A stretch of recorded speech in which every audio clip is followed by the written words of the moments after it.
No se separen.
Come on, buddy.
Did you not hear Frontierland naming the president all the way out nice square? This grand student march made now accepting passengers and cargo. Now send 16 cars ready up to the right down. Now, before we head aboard, just a reminder, when boarding Mark Twain, make sure to take your time, look down, and watch steps. If you have small children, take your friend by the hand when you on board. Also, folks, we ask that you refrain from smoking, gambling, and indulging in hard liquor. Now, this will be the first one off of the grand student Mark Twain. Board.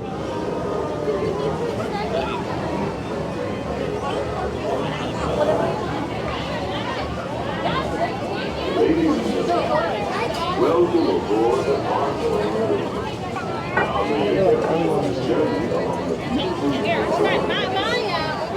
Just a few reminders to keep safe. Please do not sail or climb on the outside railing, and be sure to watch your children. We don't want to be fishing haters on our trip. Also, there should be no fires or smoking on board. And now, here's a few words from the first mate. Bienvenidos a bordo. Para su seguridad, no se sientan inseguritos. Asegúrense de vigilar a sus hijos y absténganse de fumar. Gracias.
ماما عندها وقت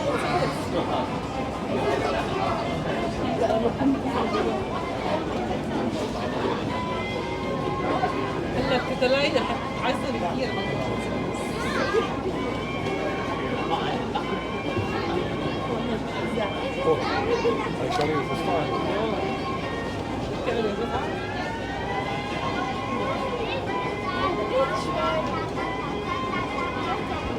عشان العزة كلها لا ما بتصير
There's more of them!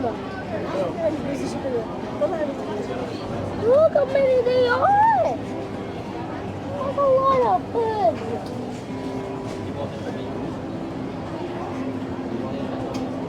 That's a lot of birds. There's a lot more birds over here. Look how many birds there are. Oh.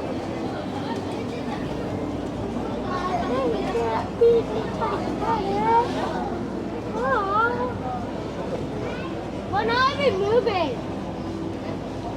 Are we supposed to move? Let's get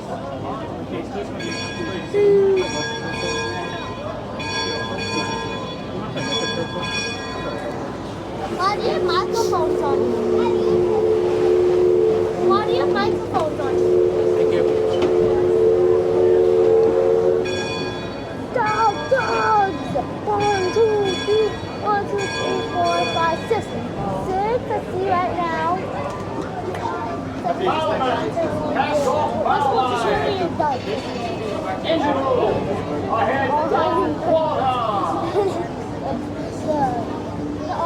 Engine room. I had 3 warthogs.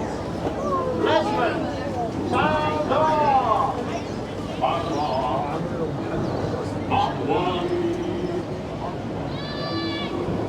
That's the leadsman calling out the deck mark so we can avoid running aground.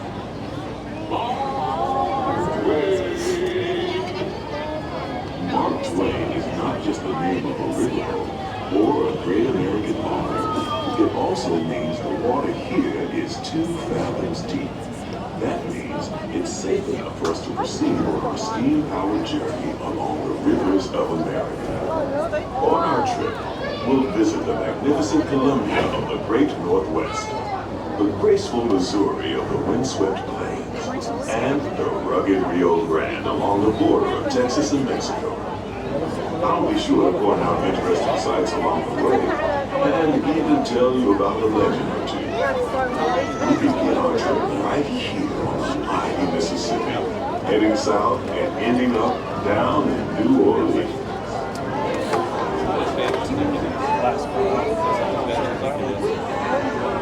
Oh, yeah. Watching guys on the shop. Yeah.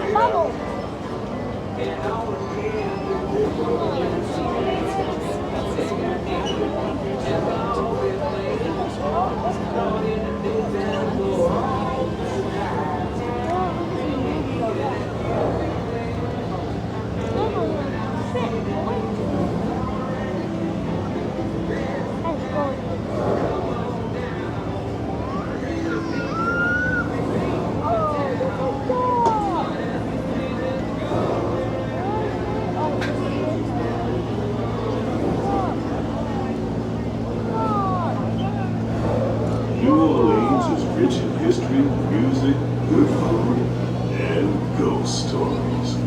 One of those stories involves the old mansion you see over there on the hill.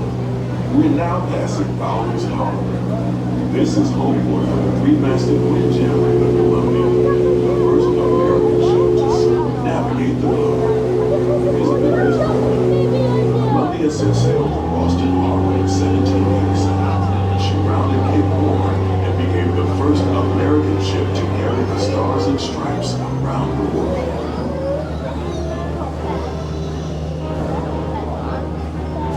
Beyond those levee walls on the port side is the Bayou, future home of Tiana's Bayou Adventure.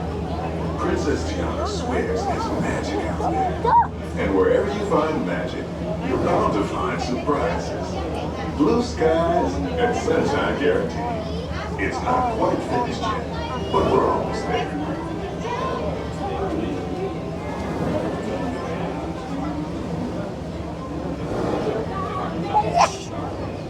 All the ducks are just...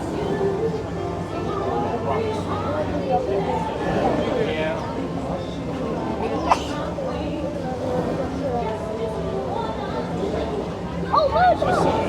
Barrels are up the pathways.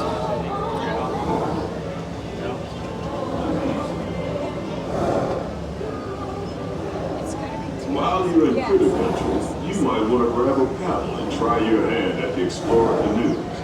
You can work up a real good sweat rowing one of those around the river. Me? I'll take the comfort of the Mark Twain Riverboat any day.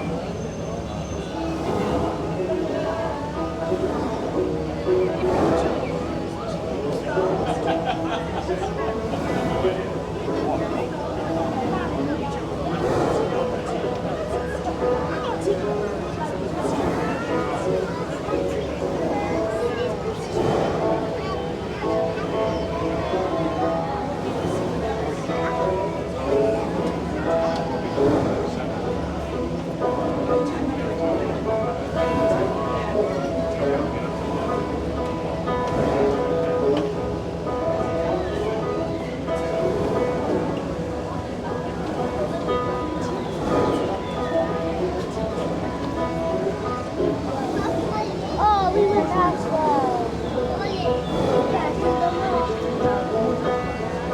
Are those alive? Are those alive?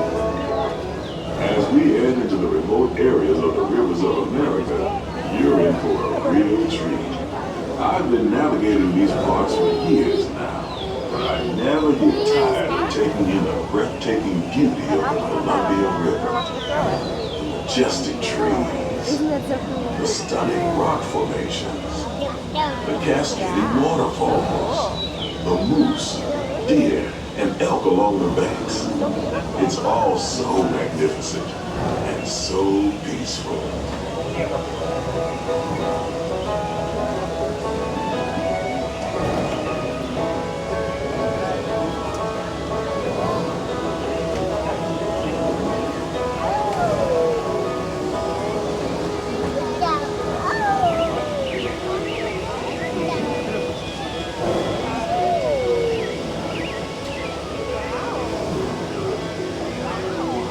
Off to the side of the river is an image, and I do believe he's giving us a sign of peace. That means we're all clear as we head up the Missouri River to the home of the Plains Indians.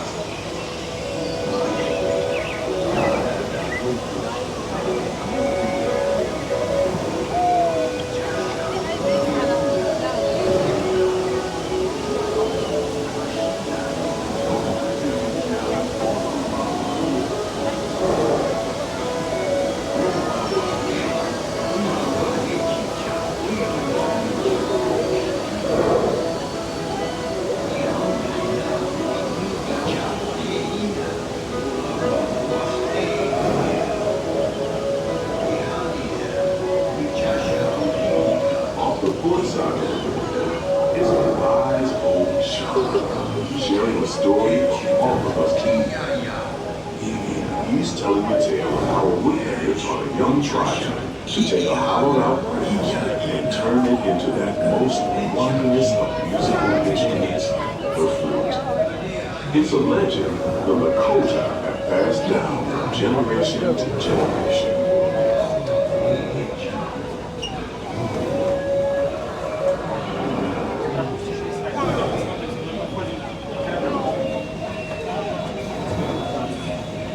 And there, just beyond the shaman, is a tribe of Plains Indians setting up their camp along the banks of the river. They'll be here for a few months and then move on. As we continue our journey, keep a close eye on the riverbanks. There's a good chance we might catch a glimpse of moose, mountain lions, and other wildlife.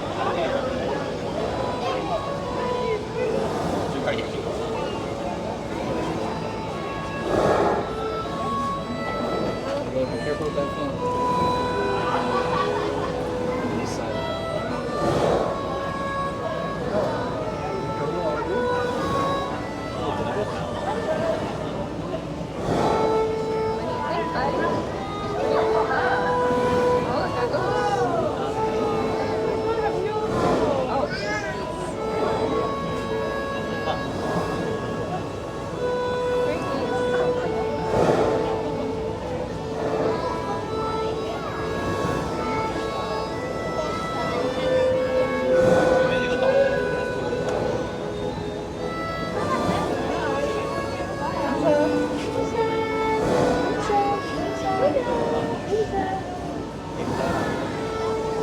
Off the starboard side is Pirate's Bay at Tom Sawyer Island. Young Tom always said he wanted to be a pirate, and I think I see why. If you're a pirate, you don't need to get up early in the morning to go to school. And you never have to wash your face and hands. All you have to do is just look for treasure all day long. At least that's what Tom Sawyer thought.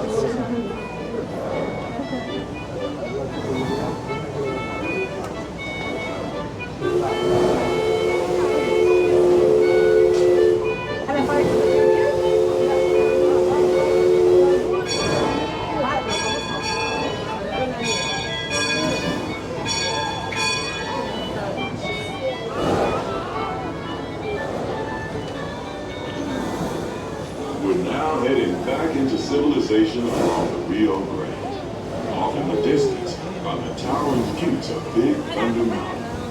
Rumor has it that the railroad built to haul gold out of the mountain has been seized by supernatural forces, and they've turned wagon trains into the wildest ride in the wilderness. Of course, that may be just another legend of the world. Just ahead is the Frontierland, where our journey is. On behalf of our entire crew, I'd like to thank you for booking passage on the Mark Twain Riverboat. At this time, we ask that you prepare to disembark. If you're on one of the other decks, please make your way down to the first deck. The stairways to the right side and the back of the boat may offer the quickest and easiest route. We hope you enjoyed your voyage with us and that you'll visit us again on the Circus.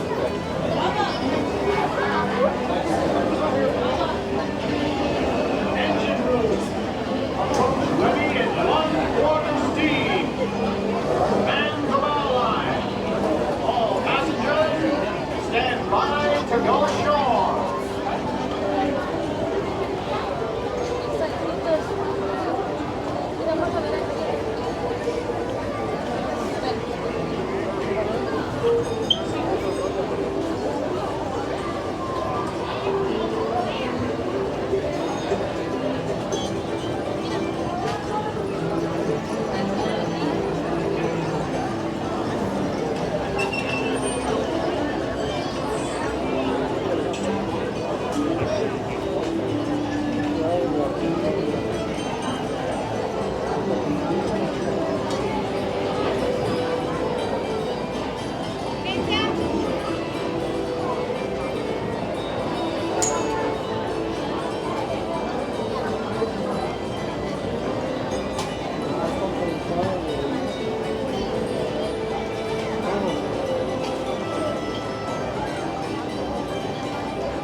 Ahí viene.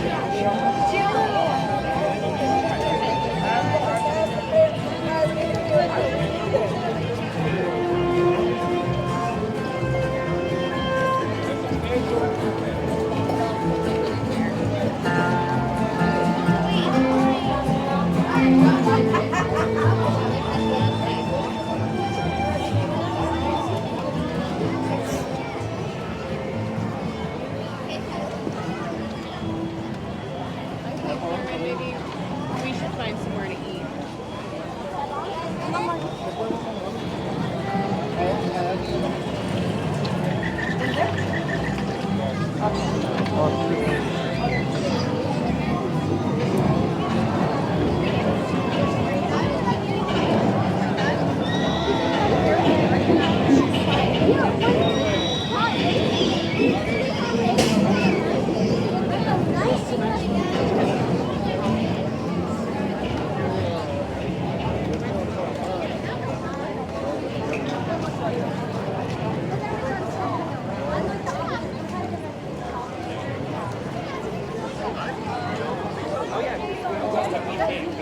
I think you're fading.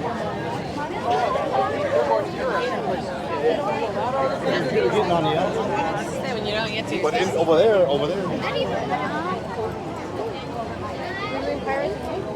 Yes.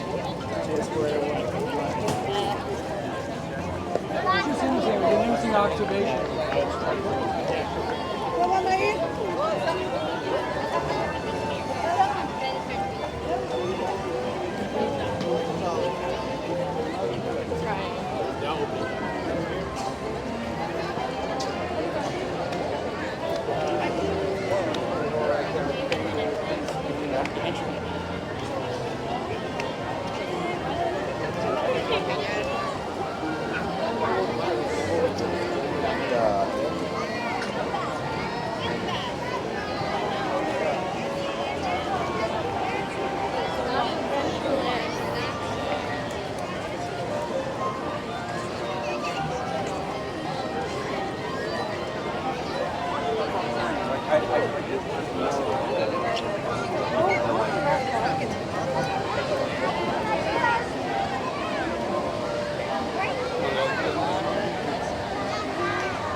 It's gonna be one ride.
Come on in. Holy smokes, Roger! We've been there! He's pouring the dip, boys. Well done.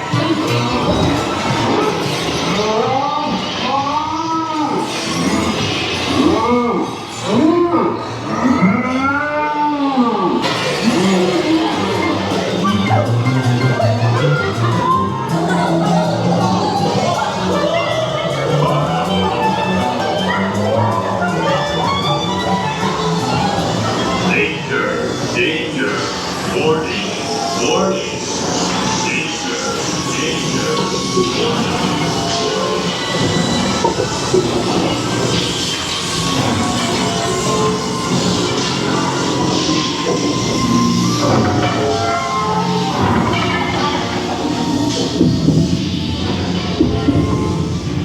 Hey! Let go of me!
Here's a little something to forget me by.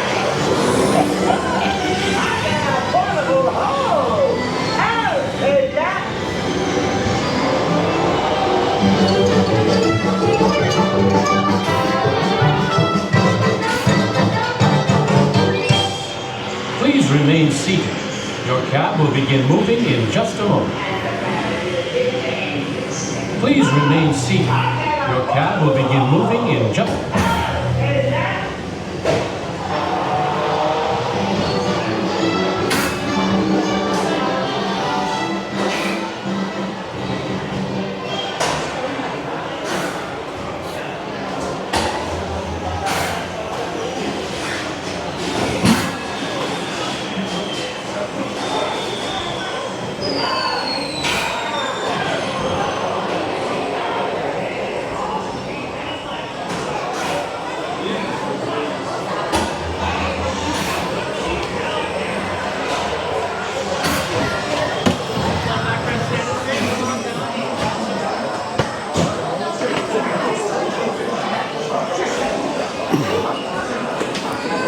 Thanks for joining us today.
Yeah, like.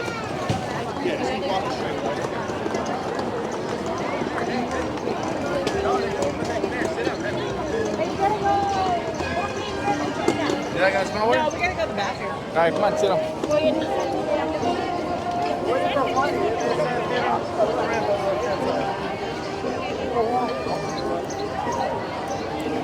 You're having a small world in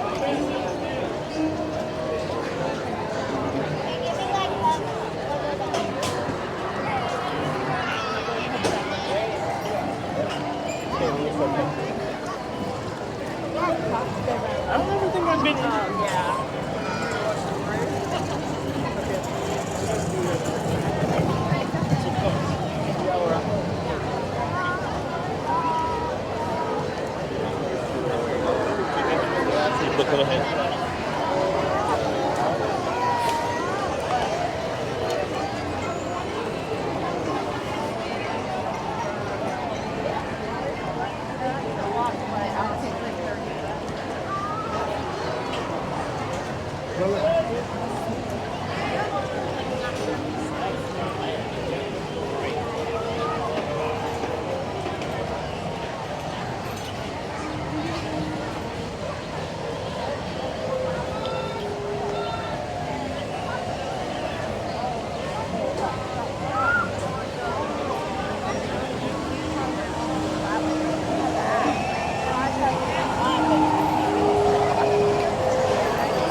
One pot of steam.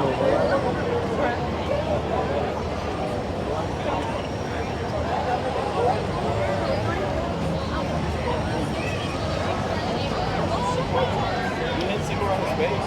Right here.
Greetings aboard the Astro Orbiter. For your safety, intergalactic regulators require you to remain seated. Proceed your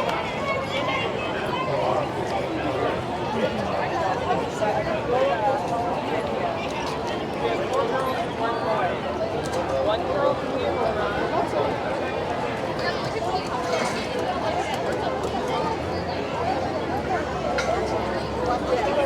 I've taken pictures. I haven't tried to.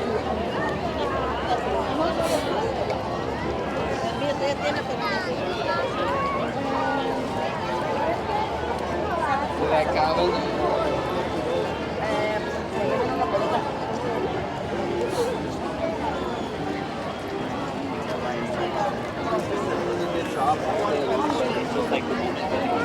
Oh, God. This will fly balloon.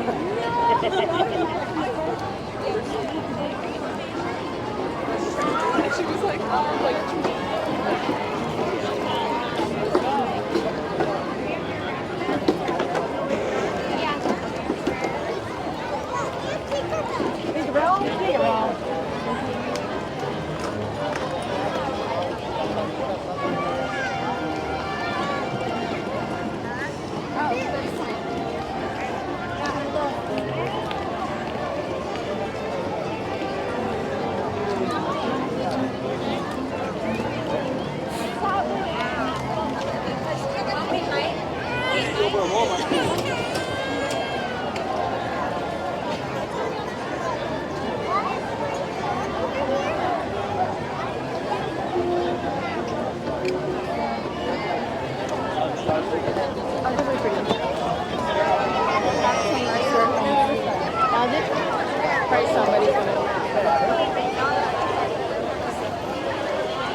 Oh,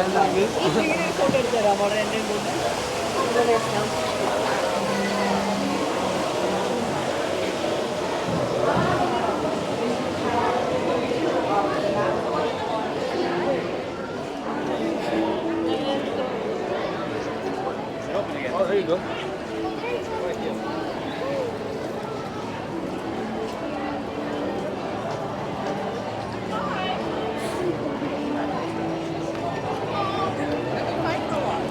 Oh, there's something.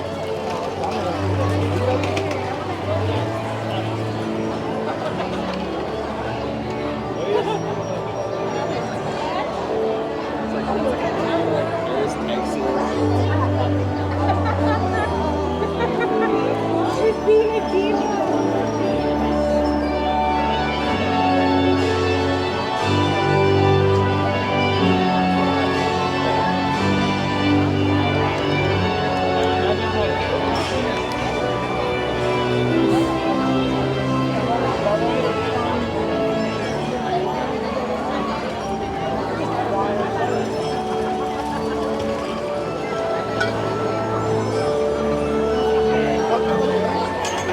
Wow, how We're gonna call Dad and tell him that we can next one more around.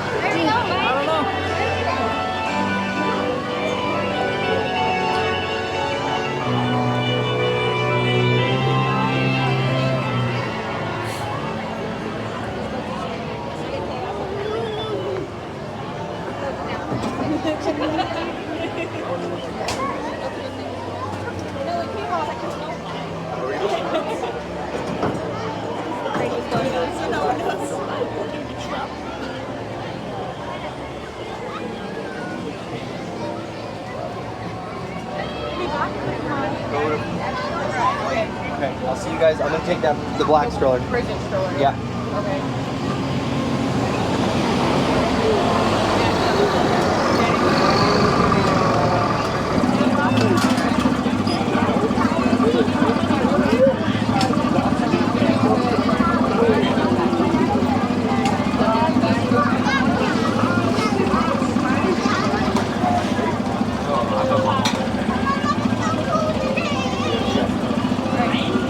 Watch your fingers, boys. Okay. Go on. Walk, walk, walk. Ladies and gentlemen, boys and girls, I, your circus ringmaster, now present for you the one, the only, Casey Jr. In a moment, he is going to take the wild animals, that's you, on a trip around Storybook Land. For a safe trip, please stay seated in your cages or carts while we're rolling. And keep your hands, arms, feet, and legs inside the train. Oh, and remember to watch your children too. All aboard! Bienvenidos. Para su seguridad, permanezca sentados y mantenga las manos, brazos, pies y piernas dentro del tren. Y cuide a los niños. Gracias. Now, Casey, let's get this show on the road, or track. All aboard! All aboard!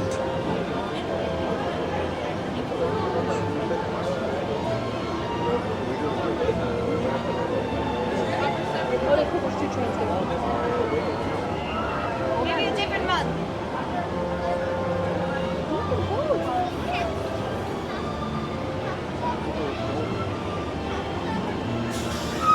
All aboard!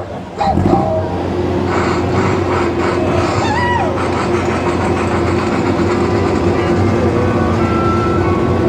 Casey Jr.'s coming down the track with a smoky slack. Bill and Martha come around the hill. Casey's here to throw every jack and jill. Every time his funny little whistle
Now, as we say to the animals, that's the end of the lion.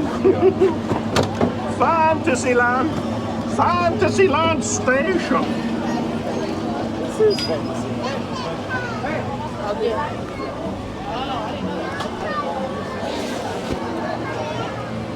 Come on, babe. Come on.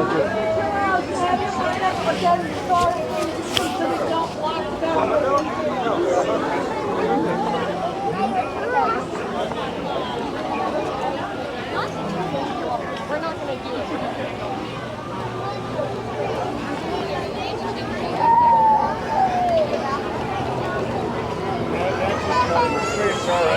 The last one, I thought it was going to get scary. It was pretty good. Should I fish? And you think this one's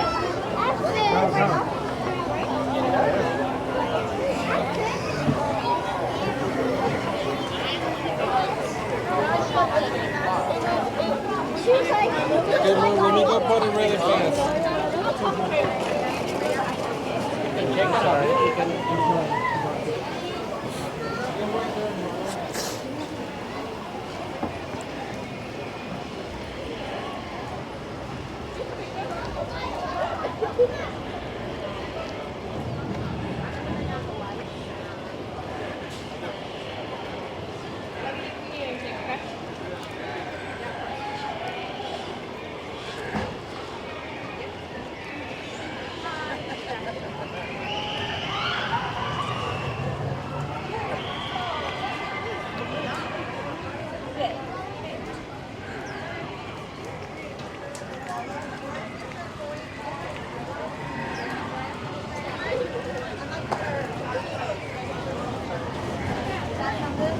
You guys ready?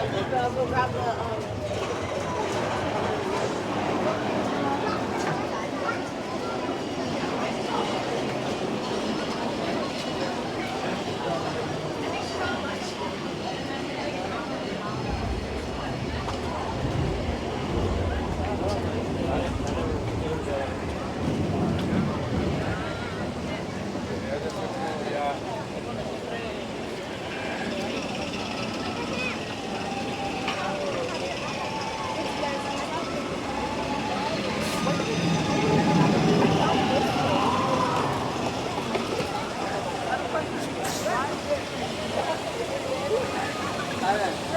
I know, right?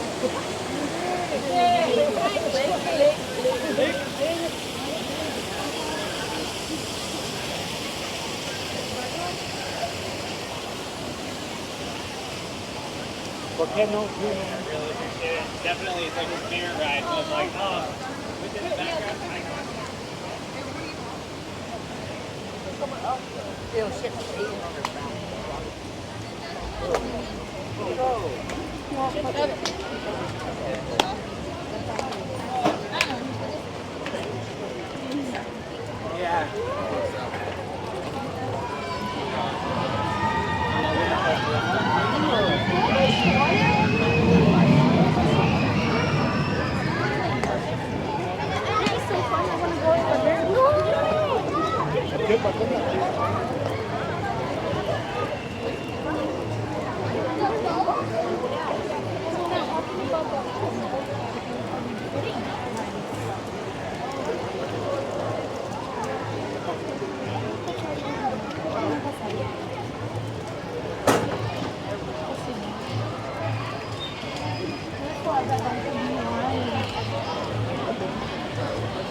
They were, no, you looked at me when I said it.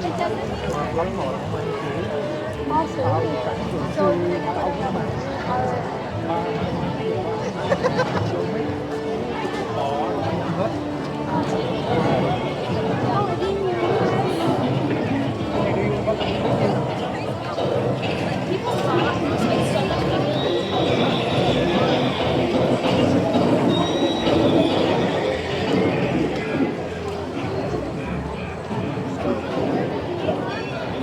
An, bữa áo anh gì chưa?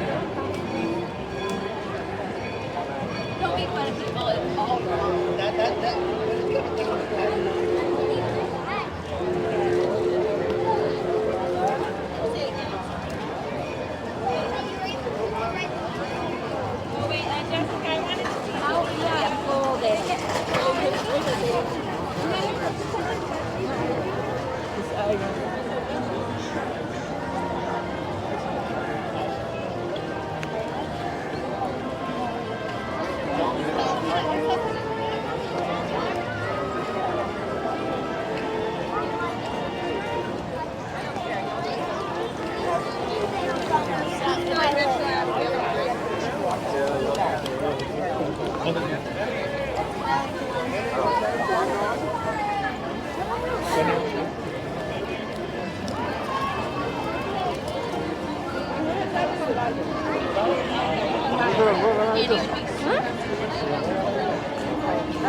I was gonna say we're gonna go to Frontierland anyway.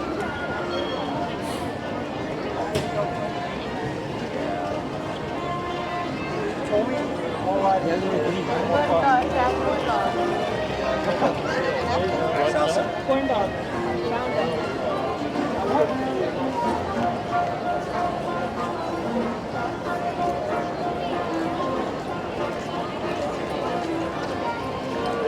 I love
Yeah, baby.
Good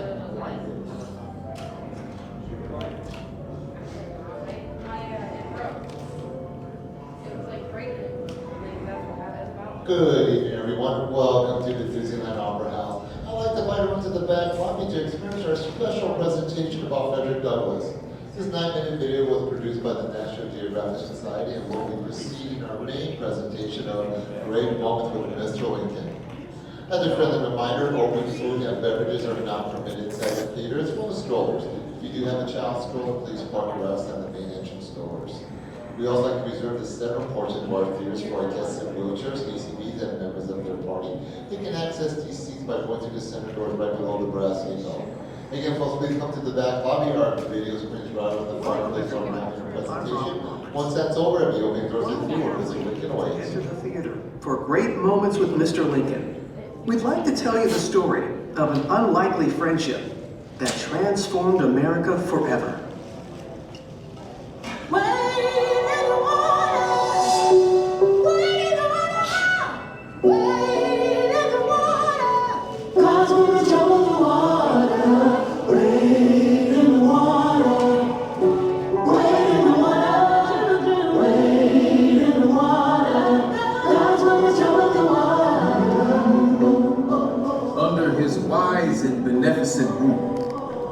We saw ourselves gradually lifted from the depths of slavery to the heights of liberty and manhood. Though we waited long, we saw all this and more.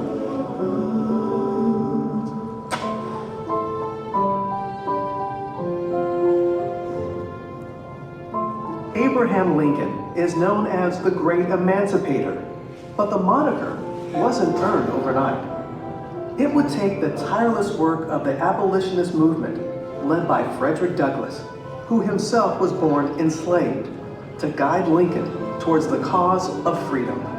I am alike familiar with the whip and chain of slavery, and the lash and sting of public neglect and scorn, that my back is marked with the one, and my soul is fettered with the other.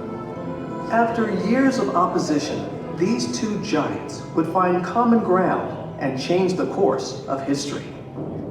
10 years before the Emancipation Proclamation was enacted, if all earthly power were given me, I should not know what to do as to the existing institution. Oh, had I the ability, and could I reach the nation's ear, I would today pour out a fiery stream of biting ridicule, blasting reproach, withering sarcasm, and stern rebuke. For it is not light that is needed, but fire. It is not the gentle shower, but thunder.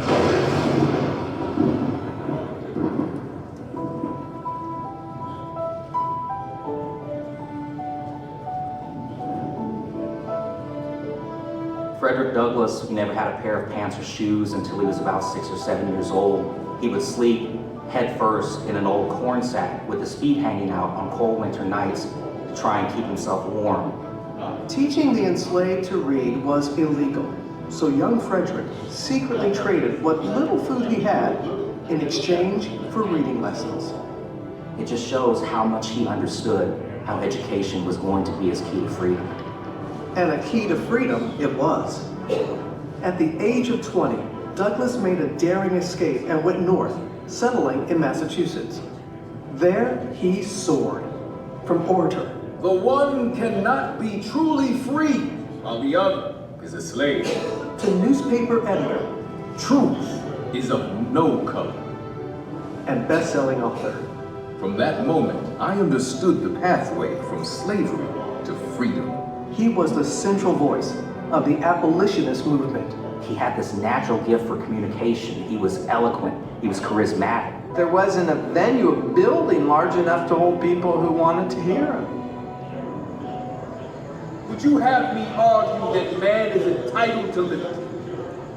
That he is the rightful owner of his own body? Must I argue the wrongfulness of slavery? At a time like this, scorching irony, not convincing argument, is needed. Much of Douglas's irony was directed towards Washington, D.C. and Abraham Lincoln, the anti-slavery president who took office just as the Civil War began in 1861. Anti-slavery is very different than being an abolitionist. It was very gradual that most anti-slavery candidates believed in the abolition of slavery. I do not suppose that ultimate extinction would occur in less than 100 years at the least. That would have put the end to slavery in 1958. And for Frederick Douglass, that's outrageous. Mr. Lincoln is quite a genuine representative of American prejudice, and far more concerned for the preservation of slavery. Douglass was relentless in his fight for freedom, and with the steady drumbeat of the abolitionist movement in his ear, Lincoln signed the Emancipation Proclamation, freeing enslaved people in the southern states, and for the first time, making it legal for all black men to fight in the Civil War. These new soldiers injected the Union Army with much needed manpower, but still, they faced discrimination and disparity. Douglass is so outraged that he makes a trip to DC and decides he wants to meet with Lincoln himself. To his surprise, Lincoln agreed to see him immediately. He was ushered up past all of the people that were waiting to see Lincoln that day. And just imagine this visual of this black man just bounding up the steps and people are looking at him like, who is that? Lincoln begins the conversation and he says, "Hello, Mr. Douglass," essentially. "It's good finally to meet you. I've read your writings a lot. I know you've been very critical of me." Their one-on-one left a lasting impression on both men, and Lincoln vowed to improve the conditions for black soldiers. My whole interview with the president was gratifying and did much to assure me that slavery would not survive the war and that the country would survive both slavery and war. A year later, it is Lincoln who needs Douglass's help. He feels he's going to lose re-election, essentially says, "I need you. I think the war is going badly." Lincoln entrusted Douglass with creating a plan for aiding the escape of enslaved people from rebel territory so that they could join the Union cause. Douglass writes a detailed letter to Lincoln spelling out his vision of these special forces. He did not let me feel for a moment that there was any difference in the color of our skins. The president is a most remarkable man. With Douglass's support, Lincoln would go on to turn the tide of the war and win re-election. The following year, Douglass returned to Washington once more to attend the inauguration. Now in this multitude of elite of the land, I felt myself a man among men. It's the first time a president devotes most of the speech to African Americans. 1/8 of the whole population were colored slaves. Frederick Douglass heard his words and his language in Lincoln's address. Until every drop of blood drawn with the lash shall be paid by another drawn with the sword. The work that he had done over so many years, he was now hearing this at a very important moment in time in the nation's history. Douglass is invited to the White House for a reception, sees Douglass enter and yells out, "Here comes my friend, Frederick Douglass. There is no man in the country whose opinion I value more than yours." Mr. Lincoln, that was a sacred effort. Oh, freedom. Oh, freedom. Oh, freedom. Frederick Douglass spoke truth to power, and he never stopped fighting for his people, and he understood that the struggle continued. He said, without struggle, there is no progress. Power concedes nothing without a demand. It never did, and it never will.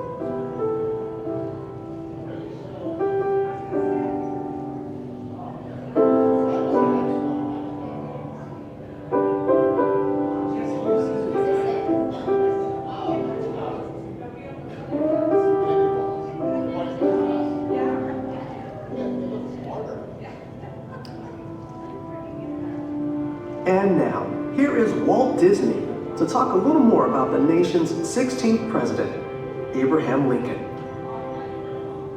Ever since I was a youngster, I've had a great personal admiration for Abraham Lincoln. So when we decided to bring to Disneyland's visitors some great moments in Mr. Lincoln's life, we began an exhaustive research. We wanted to bring to the people of today the inspiring words of the man who held this nation together during its moment of greatest crisis, the Civil War. To start with, we were fortunate in being able to secure this life mask of the 16th president. How do we get this, Blaine? This is actually a copy of an original life mask by the sculptor Leonard Volk.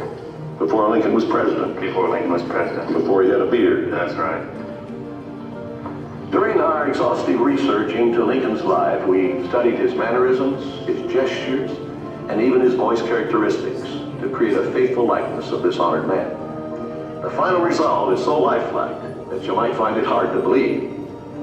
Now let's go into the Opera House and listen carefully to the words of Mr. Lincoln, spoken by him a century ago, but which still apply today to free men everywhere.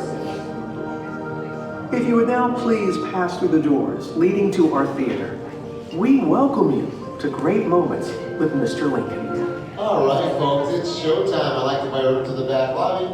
I'll be opening the doors to the theater momentarily. But safety first, folks. There's a red line right inside this car, but make sure you stand on the far side of this red line. This red line, because these automatic doors will be opening out towards you. Again, as a friendly reminder, open food and beverages are not permitted inside the theater.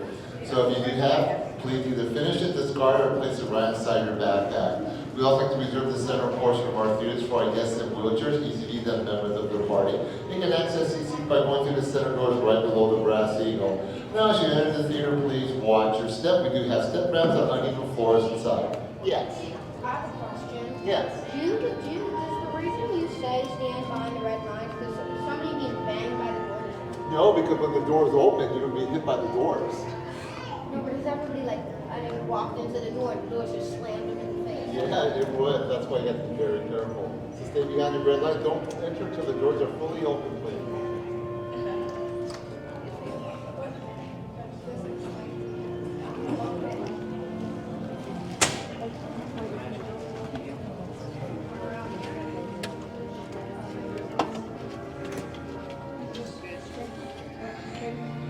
And a warm welcome to the Disneyland Opera House, folks. Not to preserve the dignity of this presentation, we ask a few things from you. That there be no eating, no drinking, and no smoking while inside this theater.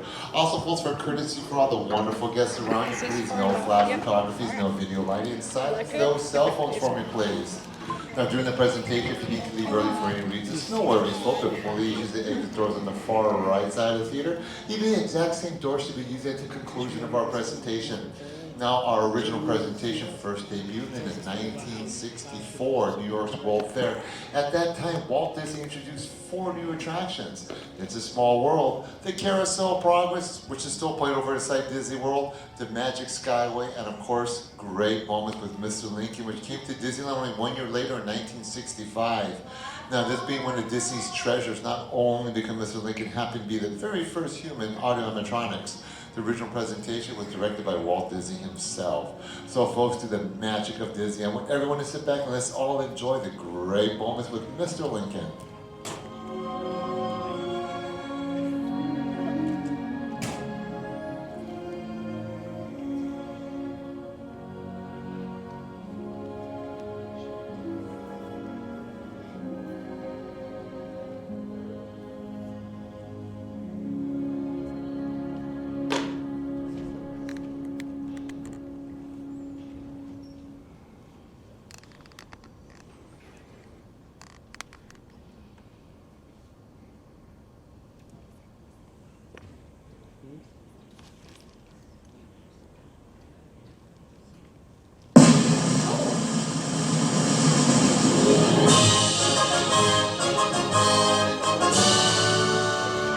Ladies and gentlemen, we welcome you to Great Moments with Mr. Lincoln.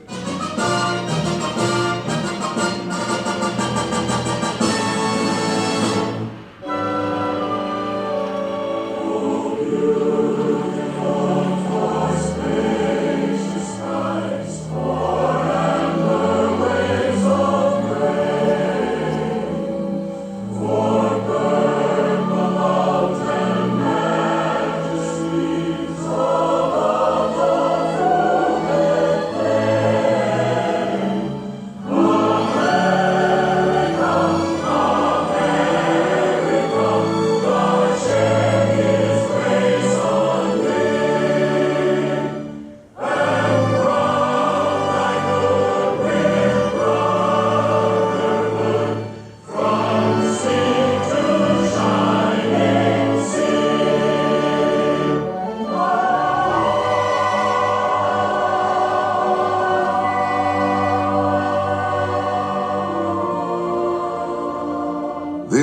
was the American dream, the prayer for the future. But that golden goal was not to be had without cost. The American way was not gained in a day. It was born in adversity, forged out of conflict, perfected and proven only after long experience and trial. In all of history, no man was dedicated to this dream more than the 16th President of these United States, Abraham Lincoln. Here in his own words is what he once wrote about himself. For at that time, very few people outside Illinois knew very much about this man from the prairie. I was born February 12th, 1809, in Hardin County, Kentucky. My father removed from Kentucky to what is now Spencer County, Indiana, in my 8th year. It was a wild region, with many bears and other wild animals still in the woods. There I grew up. I was large for my age, and had an axe put into my hands at once. And from that to my 23rd year, was almost constantly handling that most useful instrument. I think that the aggregate of all my schooling did not amount to 1 year. At 21, I came to Illinois. Thought of trying to study law. Rather thought I could not succeed at that without better education. I borrowed some law books, took them home, and went at it in good earnest. In 1854, the law profession had almost superseded the thought of politics in my mind, when the repeal of the Missouri Compromise aroused me as I had never been before. What I have done since then is pretty well known. If any personal description of me is thought desirable, it may be said I am in height, 6 feet 4 inches, nearly, lean in flesh, weighing on an average of 180 pounds, dark complexion, with coarse black hair and gray eyes, and no other marks or brands recollected. Yours very truly, A. Lincoln. Abraham Lincoln became president faced with the terrible threat of civil war, a thing he dreaded, yet a calamity he was prepared to meet if he must. Without union, the Constitution is only a piece of paper. I know there is a God, and that he hates injustice and slavery. I see the storm coming. I know his hand is in it. If he has a place and work for me, and I think he has, I believe I'm ready. And with God's help, I shall not fail.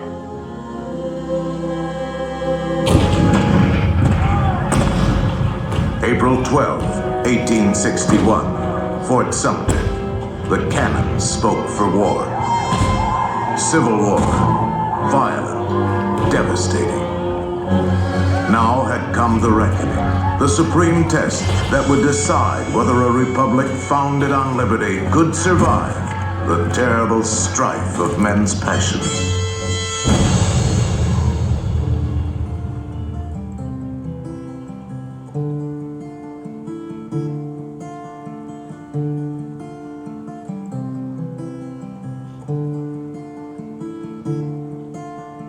Two brothers on their way, two brothers on their way, two brothers on their way.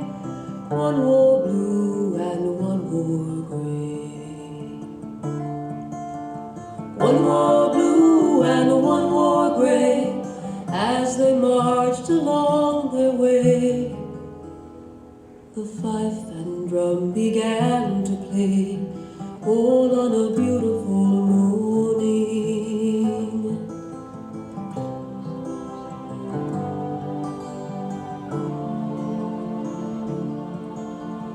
One was gentle, one was kind. One was gentle, one was kind. One came home, one stayed behind. A cannonball don't pay no mind. A cannonball don't pay no mind. If you're gentle or if you're kind. It don't think of the folks behind. Home on a beautiful morning. Home on a beautiful morning.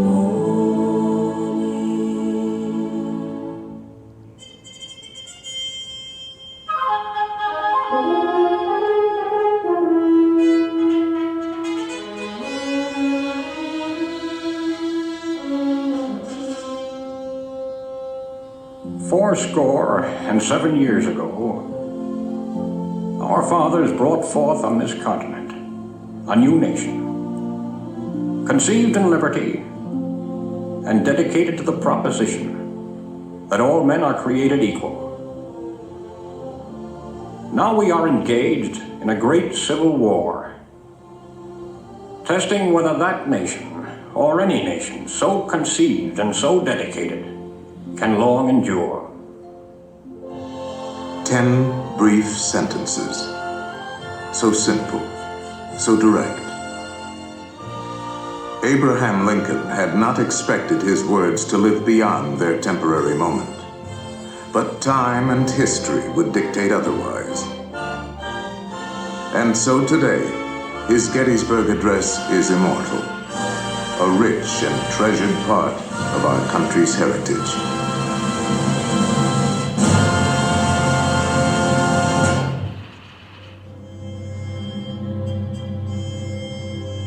We pay tribute here not to a man who lived a century ago, but to an individual who lives today in the hearts of all freedom-loving people. His prophetic words are as valid for our time as they were for his. And now, the skills of the sculptor and the talents of the artist will let us relive great moments with Mr. Lincoln.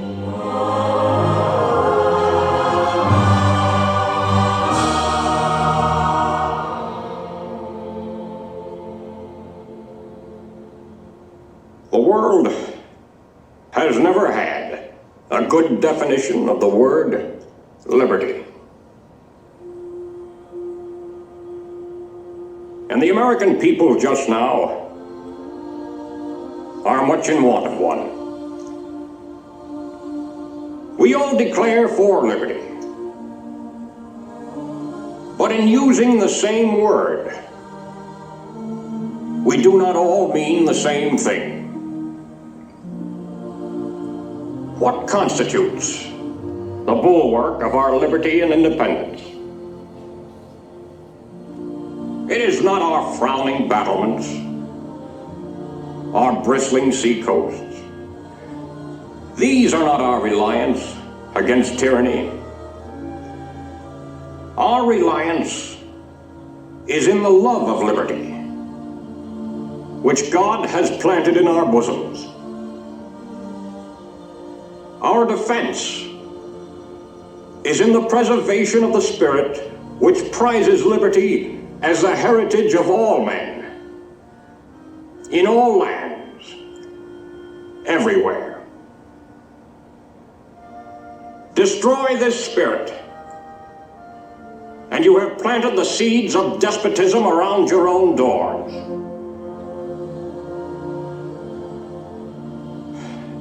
At what point shall we expect the approach of danger? By what means shall we fortify against it? Shall we expect some transatlantic military giant to step the ocean and crush us with a blow? Never. All the armies of Europe, Asia, and Africa combined could not by force take a drink from the Ohio or or make a track on the Blue Ridge in a trial of 1,000 years. At what point, then, is the approach of danger to be expected? I answer, if it ever reach us, it must spring from amongst us. It cannot come from abroad. If destruction be our lot, we ourselves must be its author and finisher. As a nation of free men, we must live through all times or die by suicide. Neither let us be slandered from our duty by false accusations against us, nor frightened from it by the menaces of destruction to the government, nor of dungeons to ourselves. Let us have faith that right makes might. And in that faith, let us to the end dare to do our duty as we understand it.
Stop, these are so cute.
las fotos ahí. Mira que Freddy. Ay, no, sácate. Doing great, baby.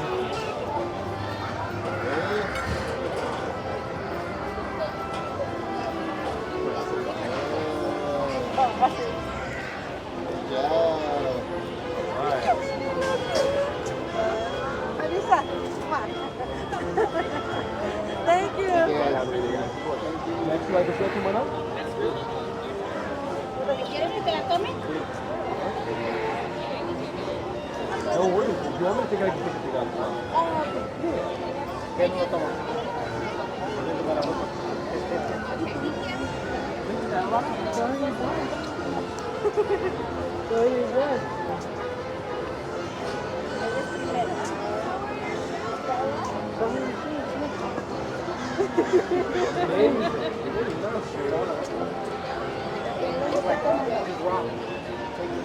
All right. Everyone go ahead and look right over here. Ready? 3, 2, 1.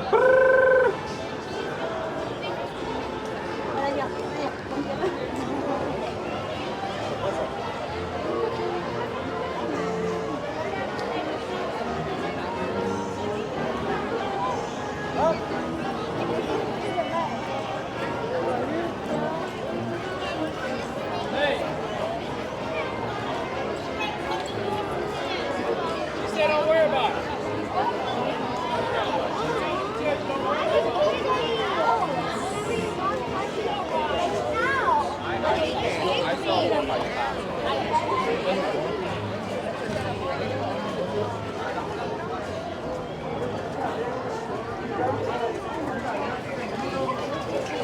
Okay, good.